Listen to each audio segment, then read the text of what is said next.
Assalamualaikum warahmatullahi wabarakatuh. Kembali lagi di Sahabat TVNU Medan dalam rangka Muzakarah Ramadan bersama Dr. Haji Muhammad Royhan Nasution MA. Assalamualaikum Ustaz. Sahabat TVNU Medan, dalam muzakarah kali ini kita akan membahas hal-hal yang berkaitan dengan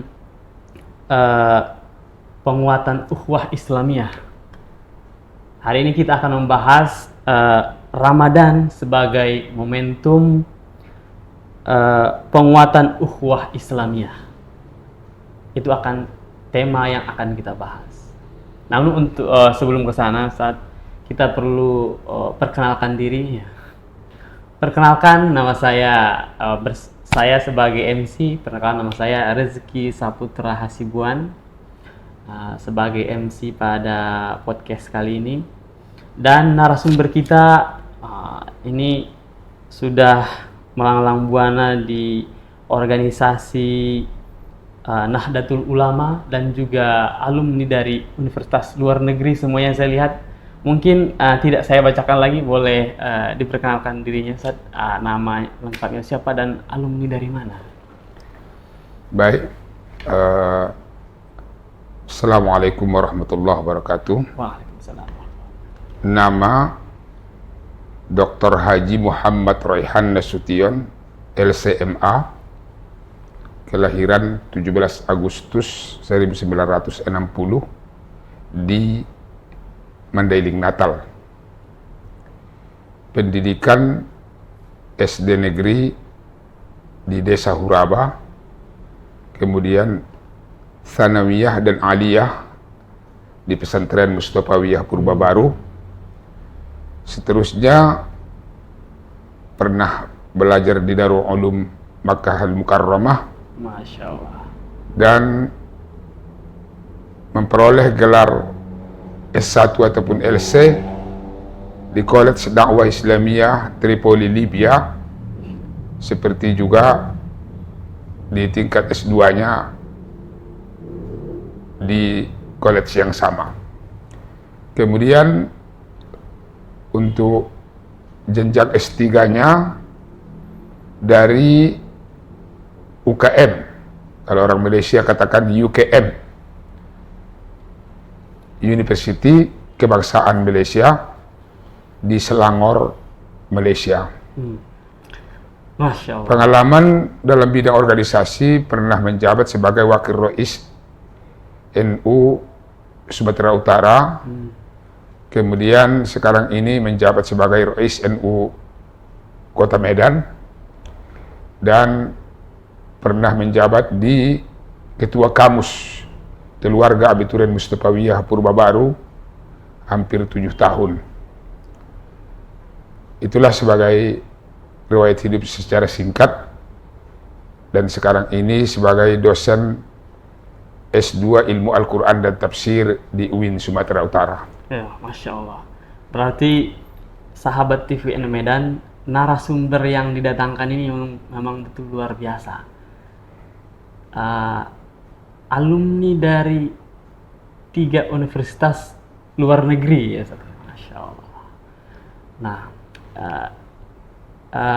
pembahasan kita kali ini tidak kalah luar biasanya dan sangat layak dibahas oleh narasumber kita pada hari ini, yaitu Ramadan sebagai momentum penguatan ukhuwah Islamiyah. Bagaimana kira-kira memanfaatkan Ramadan ini sebagai momentum memperkuat ukhuwah Islamiyah, Ustaz? Langsung ya. A'udzu billahi minasyaitonir rajim. Bismillahirrahmanirrahim. Alhamdulillahi rabbil alamin, wassalatu wassalamu ala asyrafil anbiya'i wal mursalin wa ala alihi wa sahbihi ajma'in. Amma ba'd.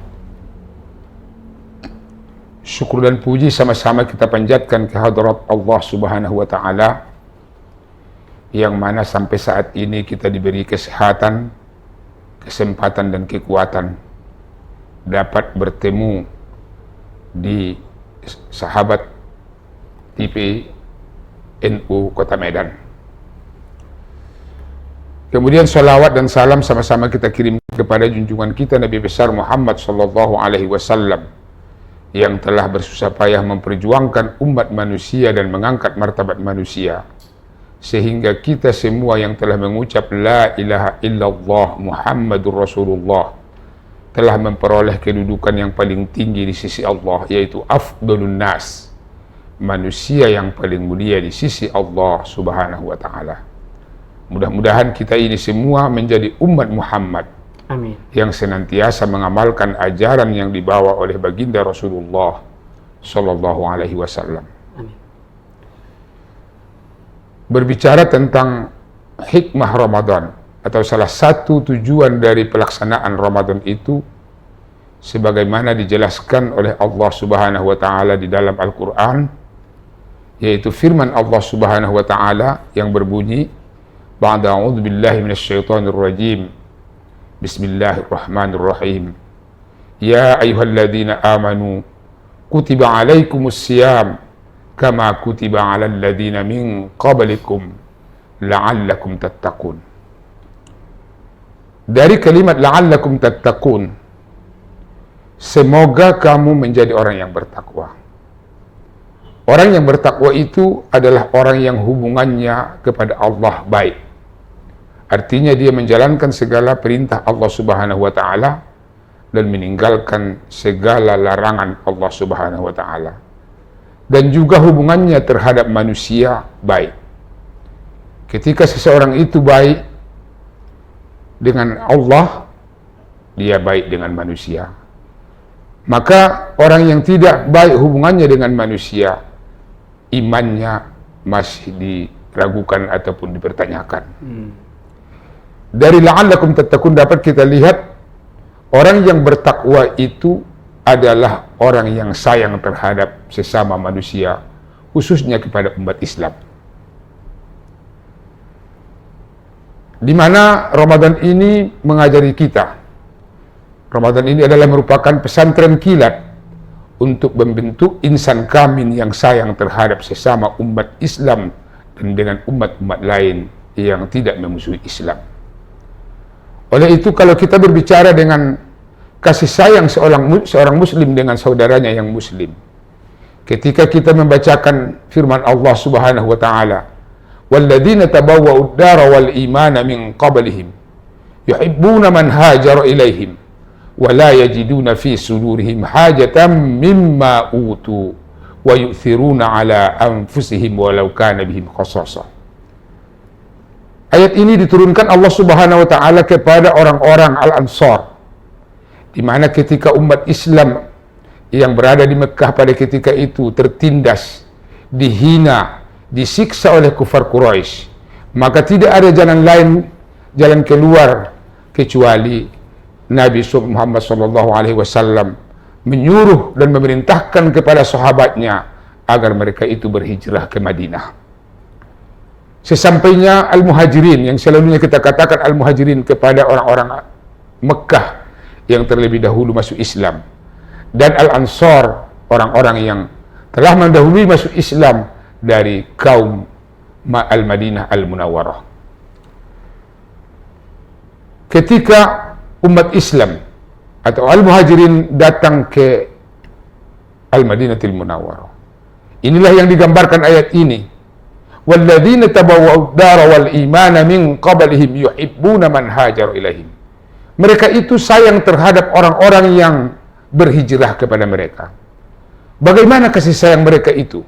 Kalau kita kembali kepada sejarah salah seorang sahabat, setelah Nabi Muhammad SAW menganjurkan kepada para sahabatnya supaya mereka itu mengadakan ukhuwah Islamiyah, yang dinamakan dengan al-ukhuwah Islamiyah itu, maka Nabi SAW memerintahkan kepada sahabatnya agar setiap Al-Ansar berjabat tangan dengan seorang Al-Muhajirin, mengaku bahwa mereka itu adalah saudara mereka.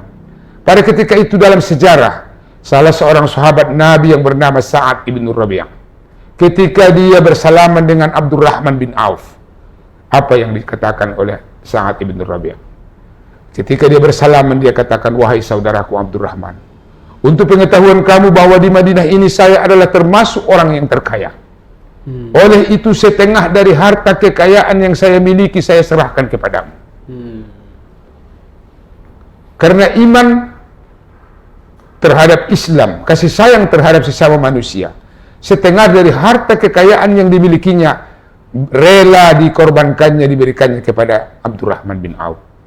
Lalu disambung lagi dengan satu kalimat lagi yang tidak pernah kita terpikir dalam hati kita. Yang kedua, untuk pengetahuan kamu wahai saudaraku Abdurrahman, saya memiliki 2 orang istri. Seandainya Anda suka salah seorang di antara keduanya, saya siap untuk menceraikannya. Nanti setelah iddahnya selesai, saya akan nikahkan kepadamu. Begitulah gambaran yang diberikan Sa'ad ibn Rabi' kepada Abdurrahman bin Auf. Ini diambil dari kalimat wa yu'thiruna ala anfusihim walau kana bihim khassasah. Mereka itu mengutamakan orang lain walaupun mereka itu membutuhkan dan memerlukan. Dia membutuhkan harta yang banyak, dia membutuhkan 2 orang istri, namun karena saudaranya yang datang dari Mekah tidak membawa apa-apa, karena mereka itu tertindas meninggalkan harta kekayaan mereka itu di Mekah, dia rela mengeluarkan setengah dari hartanya. Inilah gambaran yang diberikan oleh Sa'ad ibn Rabi' kepada Abdurrahman bin Auf. Wa yu'thiruna ala anfusihim walau kana bihim khassasah. Dan seterusnya dalam ayat itu dinyatakan walladzina tabawwa'ud dara wal imana min qablihim yuhibbuna man hajara ilaihim wa la yajiduna fi sudurihim hajatan mimma utu. Di situ dijelaskan ketika terjadi peperangan antara kaum muslimin dengan Yahudi yang ada di Madinah ketika itu, umat Islam memperoleh harta ghanimah yang banyak pada ketika itu. Lalu Nabi SAW menanyakan atau memperjelas kepada kaum Al-Ansar, bagaimana pandangan kamu seandainya harta kekayaan yang kita dapatkan dalam peperangan ini semuanya kita serahkan kepada orang-orang Al-Muhajirin, karena mereka itu datang dari Mekah tidak membawa harta kekayaan. Jawaban yang keluar dari mulut orang-orang Al-Ansar, ya Rasulullah, kami siap semua harta yang kita dapatkan dalam peperangan ini diserahkan kesemuanya kepada orang-orang Al-Muhajirin. Namun kami masih perlu, ingin ada lagi satu lagi permintaan kami. Apa itu kata Rasulullah SAW? Walaupun mereka sudah mendapatkan harta kekayaan itu, kami masih siap menjadikan mereka sebagai tamu kami. Jangan mereka meninggalkan rumah kami. Inilah gambaran yang diberikan oleh orang-orang Al-Ansar. Inilah yang dituntut oleh Islam. Dengan adanya Ramadan ini, ketika kita merasakan betapa sakitnya lapar, begitulah kita nantinya setelah Ramadan ini menjadi orang yang bertakwa. Kita tidak suka ada orang yang lapar. Kita tidak suka ada orang yang mengeluh. Kita berikan mereka bantuan. Makanya di dalam Islam, orang kaya itu tidak boleh sombong. Orang kaya harus dia melihat selalunya ke bawah. Orang kaya itu harus bersyukur kepada orang miskin, karena gelar yang mereka dapatkan mereka sebagai orang kaya tidak akan mungkin mereka dapatkan kecuali karena ada orang yang miskin yang gajinya lebih rendah dari mereka. Coba kalau seandainya orang-orang yang ada di kota Medan ini gajinya 30 juta satu bulan, maka dia tidak jadi orang kaya. Oleh itu dia patut bersyukur kepada Allah Subhanahu wa taala. Makanya orang kaya harus melihat ke bawah. Di dalam Islam, orang kaya yang semestinya terlebih dahulu berbicara kepada orang miskin. Pemerintah yang semestinya terlebih dahulu melihat apa yang diperlukan oleh rakyatnya. Karena dalam Islam itu dari atas ke bawah, bukan dari bawah ke atas. Makanya ketika kita mengucapkan salam, pun, salam itu dianjurkan dari atas ke bawah. Maka Nabi mengatakan, orang yang jalan kaki mengucap salam kepada orang-orang yang duduk di tepi jalan. Artinya dari atas ke bawah. Orang yang di atas kendaraan mengucap salam kepada orang-orang yang duduk di tepi jalan ataupun yang jalan kaki. Kenapa? Karena itulah perintah Allah dari atas ke bawah. Maka orang yang miskin ketika ada orang kaya selalu terdahulu berbicara dengan dia. dengan mudah dia memperlihatkan apa kekurangannya, dan dia tidak segan-segan meminta bantuan dari orang-orang kayanya. Begitu juga dengan pemerintahnya. Oleh itu, Nabi Shallallahu Alaihi Wasallam mengatakan dalam satu hadis yang diriwayatkan oleh Al-Bukhari dan Muslim, "Man kana lahu fadlu zadin falya'ud bihi ala man la zadalah." Siapa yang lebih perbelanjaannya, kalau seandainya seseorang itu memerlukan keperluannya dan keluarganya 30 juta, sementara gajinya 60 juta, hendaklah diberikannya kepada orang yang tidak punya belanja. Ini yang telah digariskan oleh Rasulullah sallallahu alaihi wasallam. Wa man kana lahu fadlu dhahrin faly'ud bihi 'ala man la dhahra lah. Siapa yang lebih kendaraannya, hendaklah diberikannya kepada orang yang tidak punya kendaraan. Kadang-kadang dalam masyarakat kita, dalam kehidupan kenyataan kita lihat dalam masyarakat, ada yang lebih, ada di antara orang-orang yang kaya di antara kita, di rumahnya itu ada 10 unit mobil, sementara di samping rumahnya sepeda pun tak ada. Semestinya dia memberikan apa yang mereka perlukan. Yang memerlukan kendaraan itu di rumah itu hanya 3 orang. Dia punya unit 10 orang. Alangkah baiknya kalau seandainya satu di antaranya itu diserahkannya kepada saudaranya yang miskin di sekitar rumahnya. Inilah gambaran yang diberikan oleh Rasulullah Shallallahu Alaihi Wasallam. Maka di dalam Islam bukan saja zakat yang diwajibkan kepada umat Islam. Umat Islam diwajibkan memberikan bantuan ketika adanya krisis, ketika adanya masalah dalam ekonomi. Orang tidak makan lagi. Semua dari harta yang ada dimilikinya harus diberikannya kepada orang-orang yang membutuhkan bantuannya. Oleh itu, kembali kita kepada yang tadi. Ketika ditawarkan oleh Sa'ad ibn Rabi' bahwa setengah dari hartanya diberikannya kepada Sa'ad ibn Rabi', kepada Abdurrahman bin Auf. Lalu jawaban yang keluar dari Abdurrahman bin Auf tidak seperti yang kita bayangkan. Apa yang jawaban yang diberikannya kepada Sa'ad ibn Rabi'? Barakallahu fi malika wa zawjik. Mudah-mudahan Allah memberikan keberkahan terhadap hartamu, memberikan keberkahan terhadap istrimu. Saya tidak terima sedikit pun dari bantuanmu. Kenapa? Karena dalam konsep Islam itu al-yadul ulya khairum minal yadis sufla. Tangan di atas lebih baik daripada tangan di bawah. Tolong tunjukkan di mana ada pasar. Saya akan angkat-angkat berat di sana untuk mendapatkan kehidupan saya. Ternyata Abdurrahman bin Auf dengan dimulainya dengan angkat-angkat berat. Ketika dalam sejarah kita dengar bahwa ketika dia meninggal dunia, Abdurrahman bin Auf ini adalah sahabat yang terkaya di Madinah karena dia tidak mau berpegang ataupun dia tidak berhajat kepada bantuan orang lain. Semestinya inilah yang dilakukan oleh umat Islam. Jangan suka meminta, jangan suka diberi. Karena di dalam hadis kudus ini dikatakan, siapa-siapa yang orang yang suka ataupun ingin bantuan orang lain, maka dia tidak jadi orang kaya. Kalau Anda ingin jadi orang kaya, pastikan bahwa dirimu ingin memberi. Ketika kamu bekerja, ya Allah ya Tuhanku, saya berangkat kerja demi untuk mendapatkan kesejahteraan, untuk mendapatkan kebutuhan saya dan keluarga saya, dan untuk memberikan bantuan kepada orang-orang yang membutuhkan bantuan saya. Kalau ini niatnya, insya Allah, apabila ini dilakukan, orang kayanya melihat ke bawah, orang miskinnya tidak muka-muka sedekah, maka insya Allah akan terbangunlah seperti yang selalunya kita katakan, baldatun thayyibah wa rabbun ghafur, negara yang aman, yang baik, dan mendapat keampunan dari Allah Subhanahu wa taala. Apabila ini dilaksanakan, kita tidak akan mungkin di Indonesia ini yang mayoritas umat Islam, tidak akan kita dapati orang miskin lagi di Indonesia ini. Ketika zakat dikeluarkan dengan benar, ketika kewajiban orang-orang kaya dikeluarkannya dengan benar, dan orang miskinnya tidak selalu meminta dan tidak selalu menunggu-nunggu pemberian orang lain, insya Allah semua akan hidup menengah ke atas. Barangkali inilah yang dapat kita sampaikan. Wallahul muwaffiq ila aqwamit thoriq. Assalamualaikum warahmatullahi wabarakatuh. Waalaikumsalam warahmatullahi wabarakatuh. Baik, sungguh indah sekali kalau ajaran Islam itu diamalkan oleh umatnya. Orang yang kaya sangat bersemangat untuk memberi, dan orang yang miskinnya kalau memahami ajaran Islam, dia akan tidak akan mudah untuk menerima, tetapi dia memiliki jiwa keislaman yang bermartabat lah ya, punya harga diri yang kuat. Jadi itu yang akan membawa umat Islam lebih baik, atau umat Islam Indonesia akan dibawa kepada rahmatan lil alamin, atau negara yang baldatun thayyibatun wa rabbun ghafur. Mungkin begini Ustaz,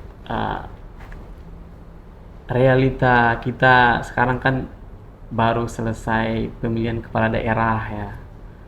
Tidak kita pungkiri di masa kampanye dan sebagainya terlihat banyak sekali terjadi cekcok, terjadi perpecahan dan sebagainya karena pemilihan. Namun itu hal yang wajar ya dalam negara demokrasi. Namun kan sebentar lagi ini akan Ramadan gitu. Ini sebagai momentum memperkuat ukhuwah Islamiyah. Apa pesannya bagi masyarakat Kota Medan khususnya, Ustaz? Bismillahirrahmanirrahim. Seperti yang kita jelaskan tadinya, salah satu dari hikmah yang perlu diambil dari kesan Ramadan ini, memperkuat ukhuwah Islamiyah. Untuk memperkuat ukhuwah Islamiyah itu harus ada saling memaafkan. Makanya di dalam Islam, sesuai dengan apa yang dijelaskan oleh Rasulullah SAW, Rasul pernah bersabda, "Salasun uqsimu alaihim." Ada 3 perkara yang saya bersumpah dengannya, kata Rasul.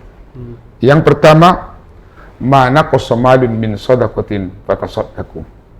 Harta itu tidak berkurang dengan disedekahkan, maka banyak-banyaklah kamu bersedekah. Yang kedua, Rasul mengatakan, ma fataha rajulun ala nafsihi baba mas'alah illa fatahallahu lahu sab'ina babal faqr. Setiap kali seseorang itu membuka untuk dirinya untuk meminta-minta, maka Allah Subhanahu wa taala akan membukakan 70 pintu kemiskinan baginya. Yang ketiga, wa ma afa rajulun an madlamatin yabtaghi bihi wajha Allah illa zadahu Allah bihi izzan yaumil qiyamah. Setiap kali seseorang itu memaafkan saudaranya yang muslim, maka setiap kali Allah akan mengangkatkan derajatnya di sisi Allah. Jadi seandainya terjadi hal-hal yang kita tidak inginkan, tuduh menuduh, kasar mengkasari di dalam pelaksanaan seperti yang kita katakan tadi, pilkada, pilpres dan sebagainya. Kalau kita orang yang bisa memaafkan, kita termasuk orang-orang yang disukai oleh Allah Subhanahu wa taala. Dan ini sesuai dengan apa yang digariskan oleh Rasulullah SAW. Orang yang akhlaknya mulia, termasuk di dalamnya adalah orang yang apabila dia dizalimi orang lain, dia bisa memaafkannya. Jadi oleh itu, apalagi di bulan Ramadan ini, kita disuruh untuk saling memaafkan agar ibadah kita kepada Allah Subhanahu wa taala diterima. Maka kita maafkan orang lain. Kalau baiknya tidak ada tersangkut paut dengan manusia. Coba dalam kehidupan ini, jangan ada musuhmu. Orang yang tidak ada musuhnya tidak ada susahnya. Tapi ketika dia punya musuh, tidur pun susah. Memikirkan musuh. Tapi ketika seseorang itu tidak ada musuh, semuanya kawannya, maka seperti kata orang pendusta, sebelum sampai kepalanya ke bantal itu dia sudah tertidur. Artinya dia mudah untuk tidur. Tapi ketika musuhnya banyak, sudah setengah jam, 1 jam dia hanya memikirkan bagaimana permusuhan itu, bagaimana dia akan buat tindakan terhadap musuhnya. Tapi orang yang selalu memaafkan orang lain, insya Allah akan ditinggikan oleh Allah derajatnya nantinya di yaumil qiyamah. Masya Allah. Banyak hikmah ya yang dapat kita ambil dari podcast kali ini. Jadi itu tadi pesan-pesannya kepada kita bersama dengan menjaga ukhuwah Islamiyah. Allah menyayangi orang yang suka memaafkan dan juga tentunya tidak banyak musuhnya ya Ustaz ya, dan lebih nyaman hidupnya. Mungkin demikian podcast kita kali ini, mudah-mudahan mendapatkan ridho dan berkah dari Allah dan bermanfaat bagi kita semua. Demikian dari saya, wallahul muwaffiq ila aqwamit thoriq. Wassalamualaikum warahmatullahi wabarakatuh.